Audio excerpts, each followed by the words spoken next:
Esse vídeo é especial para você que manda eu voltar para a Itália e parar de falar do campeonato francês e do PSG. Portanto, vamos falar de futebol italiano, vamos falar de Atalanta. Já deixa o like por aqui, confere se você está inscrito no canal. A Atalanta enfrenta o maravilhoso Bayer Leverkusen dessa temporada na final da Europa League. É o jogo mais importante da história do clube. Eu vou contar um pouquinho para vocês aqui do que eu vejo dessa Atalanta e como a Atalanta pode, quem sabe, vencer o Bayer Leverkusen.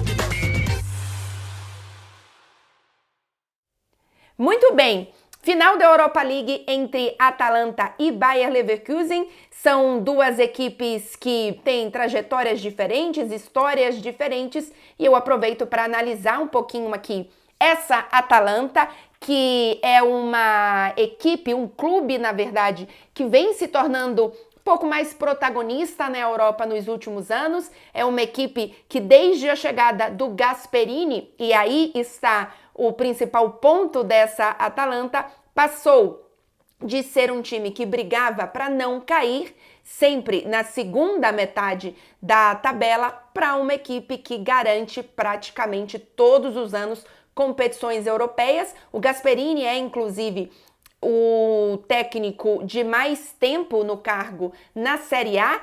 Ele estava atrás na Europa do Klopp e tem mais alguém que eu estou esquecendo agora, mas é um trabalho a longo prazo e nesses oito anos, apenas uma vez o Gasperini não conseguiu colocar a Atalanta em competições europeias, e vamos lembrar que é uma Atalanta que esteve em Liga dos Campeões, inclusive de forma consecutiva, mais de uma vez, pela primeira vez na sua história, justamente no comando de Gasperini, e ele é um nome realmente importante para a forma como esse time joga. É um técnico muito inteligente, de muita estratégia e que precisa ser olhado com um pouco mais de carinho pelo trabalho que ele faz na Atalanta. Vamos lá, o Bayer Leverkusen é favorito para vencer esse título. É uma equipe que, enfim, todo mundo tá falando durante toda a temporada do quanto é bom, do quanto é especial, do quanto é regular no sentido de constante, né? Obviamente, está invicto na temporada. E pra gente comparar um pouquinho, a Atalanta é um time mais inconstante na temporada, mas que na segunda metade, ou seja, nessa reta final, tem uma constância um pouco maior, faz a segunda melhor campanha da Série A, do futebol italiano, na segunda metade do campeonato, né, atrás apenas da Internazionale, e apesar da derrota para a Juventus na final da Coppa Itália, vive um grande momento, em especial também individualmente com alguns jogadores importantes. Antes de falar um pouquinho de como essa Atalanta joga, vamos a alguns números rapidamente por aqui. A Atalanta tem 53 jogos na temporada, 30 vitórias, 10 empates, 13 derrotas, marcou 98 gols, acho que tem o terceiro melhor ataque do campeonato italiano, se eu não me engano, e sofreu 52 gols, então é uma equipe que sofre muitos gols também. Pra gente comparar com o Bayer Leverkusen, o Bayer Leverkusen tem 51 jogos, 42 vitórias, 9 empates, nenhuma derrotas. Enquanto a Atalanta tem 98 gols marcados, praticamente os mesmos jogos, né? 2 jogos a mais. O Bayer Leverkusen tem 143 gols, então são aí 43, 44, 45 gols a mais do que a Atalanta com 2 jogos a menos, e sofreu 39 gols, também sofreu menos gols do que a Atalanta. Então, a Atalanta é um time mais irregular, é um time que não foi e não será campeão da sua liga, né? Não termina, bom, pode terminar ainda na terceira colocação, ainda temos um jogo, mas enfim, briga na tabela por vaga na Liga dos Campeões, já tendo garantido no caso, diferente desta temporada do Bayer Leverkusen. Vai ser um vídeo para falar um pouco mais da Atalanta, tá, gente? Eu não vou entrar aqui no mérito de como o Bayer Leverkusen pode enfrentar essa Atalanta, porque é um vídeo focado no time italiano. Por isso, deixa o like se você gosta do futebol italiano e confere se você está inscrito no canal, além dos seus comentários. Quero palpites pro jogo, palpites para esse jogo nos comentários, vou ler todos para ajudar aqui o canal. Eu comecei falando do Gasperini porque ele é a ponta mais importante desse trabalho da Atalanta, que vem sendo feito de uma forma muito responsável, muito gradativa e muito inteligente. Tem um investimento americano por trás, renovação de estádio, acerto das contas. A Atalanta hoje não tem mais déficit no fim da temporada, né? Não termina a temporada no vermelho. Então é um projeto muito interessante e que parece que vai se manter, se não brigando ainda pelo título do campeonato italiano, mas sendo mais protagonista ano após ano. O Gasperini transformou essa Atalanta, repito, nos últimos 8 anos, passou de ser uma equipe que brigava para não cair para ser uma equipe que se sente cada vez mais acostumada a jogar competições europeias. É uma equipe que muda muito de ano para ano, porque obviamente quando se destaca é uma equipe que vende muitos jogadores, né? Então é uma equipe que, por exemplo, se a gente pegar aquela Atalanta que perdeu para o PSG na sua primeira Liga dos Campeões, era o quartas de final, né? A gente tem muitos jogadores que já saíram, a gente tem destaques como o Papo Gomes que não estão mais, o Muriel, não são nem jogadores necessariamente tão jovens, mas enfim, é uma equipe que muda bastante. Para falar de jovens, o Højlund, que era um dos grandes destaques dessa Atalanta, foi para o United. Então é uma equipe que muda muito ano após ano, mas que o Gasperini consegue manter a base e a forma de jogar dessa Atalanta. O Gasperini sempre tem equipes muito rápidas, que tem troca de passes muito rápido e que tem, na maioria das vezes, em especial no início dessa Atalanta, eram equipes que tentavam ter mais a posse de bola, mas o Gasperini adaptou um pouco mais essa Atalanta, especialmente nessa temporada, e não é necessariamente uma equipe que precisa ficar com a posse de bola, é uma equipe que gosta de jogar um futebol muito rápido, muito intenso, muito enérgico, mas que não necessariamente precisa ter a posse de bola. É um time que arrisca muito, é um time que pressiona muito em cima e que, como eu falei, gosta de passes curtos, né? Normalmente não, praticamente sempre, o Gasperini gosta de jogar com 3 zagueiros durante toda essa passagem da Atalanta.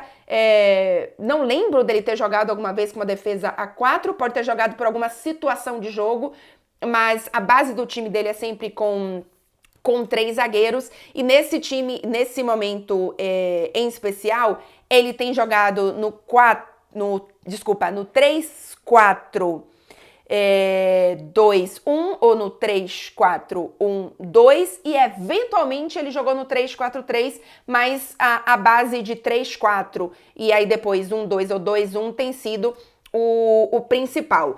É uma equipe que, para começar a falar assim mais do que é específico dessa Atalanta, porque não é uma equipe, enfim, passes curtos, velocidade, não é uma equipe que é muito diferente de outras equipes boas nesse sentido, ou que fazem esse futebol mais ofensivo, de pressão, energético, intensidade, mas talvez o que diferencia um pouco mais essa Atalanta de outras equipes é a forma como ela faz o seu estilo de defesa. Normalmente as equipes escolhem entre marcação à zona, marcação homem a homem, ou fazem de forma híbrida, né? A depender, claro, do momento do jogo. A Atalanta basicamente faz homem a homem e de uma forma, assim, incansável, e isso faz com que ela tenha, muitas vezes, claro, falhas por conta disso, mas tem a qualidade de fazer isso de forma que, assim, faz muito bem e é um muito bom ponto de partida para qualquer ataque, né? Porque é uma equipe que marca muito o homem a homem para roubar a bola, e isso faz com que na roubada de bola você tenha, claro, com a equipe que o Gasperini monta, muita velocidade no contra-ataque, muita rapidez para atacar, e a principal marca, talvez, dessa Atalanta do Gasperini seja essa marcação homem a homem, assim, de forma tão forte, tão incansável. Anotei algumas coisas aqui para não deixar passando para você. Sim, isso significa, inclusive, essa marcação, e eu acho que isso é bem importante, que, como a marcação é homem a homem, isso faz com que, a depender do adversário, o formato da Atalanta mude bastante, porque essa marcação, ela não detém os jogadores de sair de posição. Então, eles saem realmente de posição. Claro que tem algumas regras, em especial nas laterais. Isso acontece quando a bola vai chegar, especialmente nos atacantes, enfim, nos alas da outra equipe. Mas, normalmente, ela é feita durante o tempo todo em campo. E isso faz com que a Atalanta tenha formas diferentes a depender do jogo. E muitas vezes isso confunde os adversários. E é verdade que isso dá uma confiança muito grande a cada jogador, né? Cada jogador tem um papel muito importante, porque se um erra, todo o resto do time vai ficar vulnerável, porque vai ter um jogador livre, vai ter um jogador a mais do adversário. Então, é um sistema arriscado, e eu falei no início do vídeo que a Atalanta arrisca muito, mas é também uma forma de jogo que dá um ponto de partida de ataque para a Atalanta muito interessante. Para trazer um pouquinho aqui do individual, antes disso, o Gasperini diz, ele tem uma frase que ele fala sempre, né, que a Atalanta não espera pelo erro do adversário, mas sim corre atrás da bola de forma proativa para roubar essa bola. Então não é uma equipe que fica esperando e só morde na hora que a bola chega. Não é. Então talvez seja a maior diferença dessa Atalanta. E como eu falei, essa questão de dar confiança a cada jogador, eu acho que isso é muito importante para que individualmente a Atalanta consiga fazer com que jogadores que em outras equipes estivessem passando por momentos tão ruins, quando eles chegam na Atalanta, eles ganham muita confiança, porque cada jogador é muito importante e recebe essa confiança do Gasperini para esse tipo de jogo, de marcação que a Atalanta faz, que faz com que esses jogadores ganhem confiança, porque o Gasperini está dando confiança para eles, e que eles cresçam muito de nível, em especial nessa temporada, o De Ketelaere, que faz uma grandíssima temporada depois de um ano terrível no Milan, em que a sensação é que ele era um menino de 13 anos jogando contra um monte de veterano de 30 anos, todos campeões da Liga dos Campeões.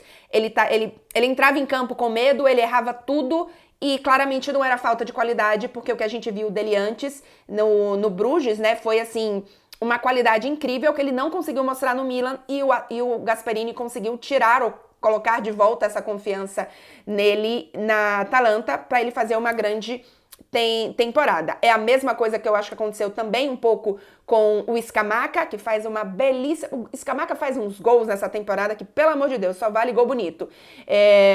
E também o Koopmeiners, que talvez seja o melhor jogador dessa Atalanta na temporada, que tá em todos os lugares no campo, que tem uma visão de jogo incrível, que participa tanto da criação quanto da finalização das jogadas, que consegue ter um papel importante em diversos pontos do campo e tem esses jogadores individualmente muito bem. É uma Atalanta, inclusive, que faz gols de muitas formas, né? Não é uma Atalanta que faz gols apenas com a roubada de bola e contra-ataque rápido, mas também faz com triangulações pelas laterais, e isso já é inclusive algo que a gente via na Atalanta lá atrás, aquela Atalanta primeira, na estreia de Liga dos Campeões fazia muito isso, né, as triangulações assim chegando pelas laterais. É uma Atalanta que também faz muitos gols aproveitando o passe pelo centro, porque normalmente os dois meias do 3-4, né, esses dois meias daqueles abrem bastante, e obviamente alguém volta um pouquinho, muitas vezes, mas abrindo muito aqui, você abre muitas vezes o passe, né, para que outros jogadores façam de trás essa infiltração, esse passe mais direto, digamos assim, não infiltração. Então, é uma Atalanta que marca de muitas formas diferentes. A artilharia dessa Atalanta, o Scamacca tem 18 gols na temporada, o Koopmeiners tem 15 gols na temporada, já falei aqui da temporada incrível que ele faz, e o De Ketelaere já tem 14 gols. Então, só desse trio aí, a gente já coloca muitos gols de muitas formas diferentes e de uma Atalanta que tem essa versatilidade de não ter uma forma muito fixa em campo e que pode ser a chave para vencer esse Bayer Leverkusen. Ainda acho que o Bayer Leverkusen é favorito, mas acho que essa Atalanta, se fizer grandes jogos como fez diante do Liverpool, diante do Marseille, claro que o Marseille é um adversário muito abaixo do Leverkusen, mas ainda assim dominou de forma absurda, mostrou, enfim, algumas movimentações muito, muito interessantes, então pode ser um pouco aí do caminho pra gente ver na partida da final da Europa League. Para finalizar aqui o vídeo, porque é interessante falar, o Gasperini se fala muito numa possível saída dele da Atalanta no fim dessa temporada, meio que um fim de ciclo, sair no alto e tal. Ainda quero ver isso acontecer. A parte da imprensa italiana diz já que existe conversas avançadas com o Napoli, então vamos ver o que isso pode acontecer. Mas para muita gente que questiona, não só sobre o Gasperini, mas outros técnicos e jogadores também, por que o Gasperini não sai da Itália? Por que o Gasperini não tenta outra coisa? O Gasperini é um técnico já de bastante idade. Eu acho que ele tem 66 anos. Deixa eu ver quantos anos o Gasperini tem aqui. Deixei salvo. 66 anos. E eu acho muito difícil o Gasperini saia da Itália, tá, gente? O Gasperini, não sei nem se ele fala inglês. Enfim, quando eu entrevistei ele algumas vezes nas campanhas da Atalanta de Liga dos Campeões. E aí, obviamente, sempre italiano. Mas, assim, a maioria dos italianos tem muita...